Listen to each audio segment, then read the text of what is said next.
அஸ்ஸலாமுஅலைக்கும். Hi hello friends, welcome back to my channel. இன்றைக்கி ஒரு evening snacks பார்க்க போகிறோம். கோபி மஞ்சூரியன் எப்படி செய்யலாம் பார்க்கலாம் வாங்க. ஸ்கூல் முடிஞ்சு வர குழந்தைங்களுக்கு இதை செஞ்சு கொடுத்தா ரொம்ப விரும்பி சாப்பிடுவாங்க. இது செய்கிறதுக்கு முன்னாடி காலிஃப்ளவரை கட் பண்ணி சுடுதண்ணியில் போட்டு நம்ம எடுத்து வச்சிட்டோம் அப்படின்னா அதில் இருக்கிற அழுக்கு புழு இதெல்லாம் இல்லாமல் நம்மளுக்கு க்ளீனாக நீட்டாகவும் நம்மளுக்கு கிடைக்கும். அதுக்கப்புறம் நம்ம என்ன செய்யலாம்னு பார்க்கலாம் வாங்க.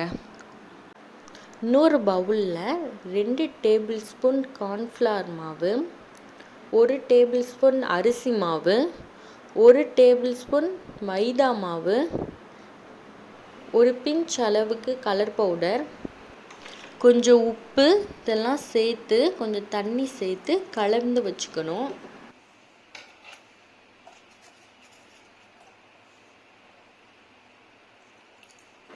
இந்த கன்சிஸ்டன்சியில் கலந்து வச்சுக்கலாம்.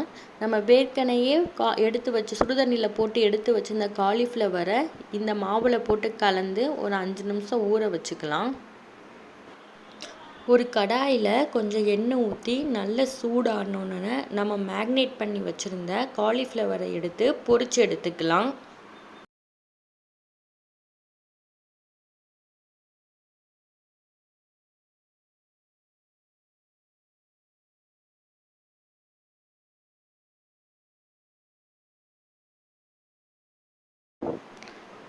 இன்னொரு கடாயில் கொஞ்சம் எண்ணெய் ஊற்றி பொடியாக நறுக்கின வெள்ளைப்பூடு, பொடியாக நறுக்கின வெங்காயம் 2ஐயும் போட்டு நல்லா வதக்கணும்.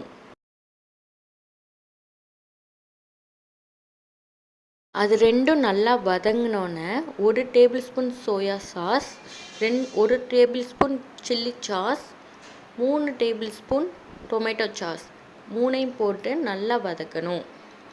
அப்புறம் நம்ம கொஞ்சம் பெருசாக நறுக்கி வச்சுருக்க கேப்சிகமையும் ஆனியனையும் போட்டு வதக்கணும்.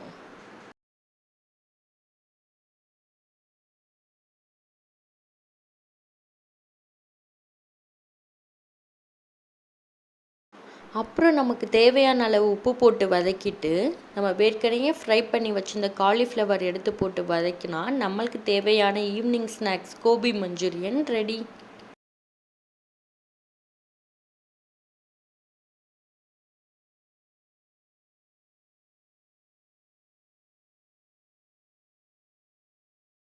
இந்த வீடியோ உங்களுக்கு ரொம்ப பிடிச்சிருந்துச்சுன்னா மறக்காமல் நம்ம சேனலை சப்ஸ்கிரைப் பண்ணி வச்சுக்கோங்க. தேங்க்யூ ஃபார் வாட்சிங்.